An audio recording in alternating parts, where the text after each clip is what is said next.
আসসালামু আলাইকুম। কেমন আছেন সবাই? নিশ্চয়ই সবাই ভালো আছেন।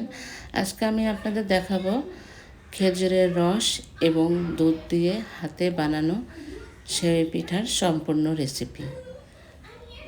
আর এটাকে অনেকে আবার হাতে কাটা সেমাই পিঠা, চুষি পিঠা, লাঠি পিঠা অনেকে বিভিন্ন নামে চেনে। আমাদের অঞ্চলে এটাকে বলে হাতে বানানো সেওই পিঠা। তাহলে চলুন দেখি।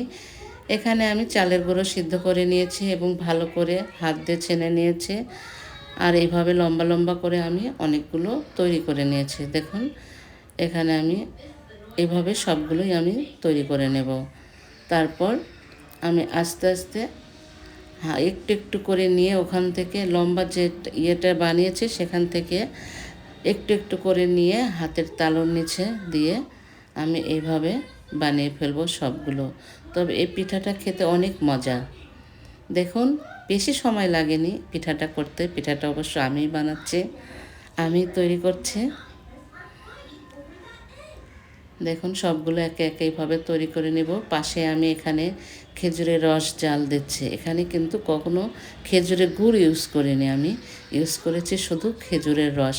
তার মাঝে অ্যাড করলাম 2-3টা এলাচ, 2টা তেজপাতা আর 2-3টা দারচিনি। আরও অ্যাড করছি নারকেল কুড়ে নিয়েছিলাম, সেগুলো অ্যাড করে দিলাম। এখন ভালোভাবে নাড়া দিয়ে নিচ্ছি। এখন পাশেও আমি দুধ জাল দিয়ে নিচ্ছি।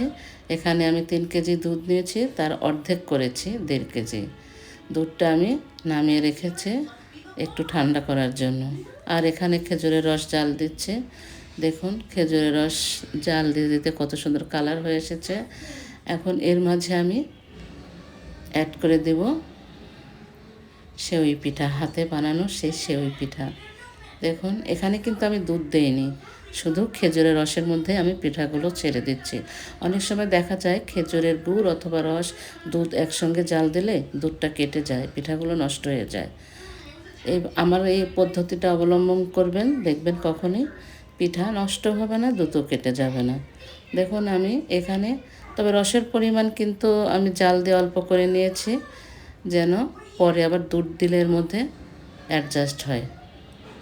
দেখুন আমার পিঠাটা অনেকটাও সিদ্ধ হয়ে এসেছে, জাল দিতে দিতে সিদ্ধ হয়ে এসেছে। এখন অনেকটাই ঘন। এখন আমি এর মাঝে অ্যাড করব সেই জাল দিয়ে রাখা যে দুধটা আমি 3 কেজি নিয়েছিলাম, তার অর্ধেক করেছি সে দুধ আমি এর মাঝে ঢেলে দেবো। তবে পিঠাটা চুলায় থেকে নামিয়ে নিয়ে ঠান্ডা করার পর আমি দুধগুলো অ্যাড করব। দুধটা অবশ্য ঠান্ডা হতে হবে, হালকা উষ্ণ উষ্ণ গরম। এখন দুইটা আমি অ্যাডজাস্ট করে দিলাম। এখন কিন্তু আমি আর এটাকে জাল দেব না, জাল দিলে এটা কেটে যাবে, দুধটা নষ্ট হয়ে যাবে। আমি দুইটাই হালকা গরম থাকতে দুইটা অ্যাডজাস্ট করেছি। এইভাবে আপনারা পিঠা তৈরি করবেন, দেখবেন দুধ কখনোই কাটবে না। আর ভালো থাকবেন সবাই। আল্লাহ হাফেজ।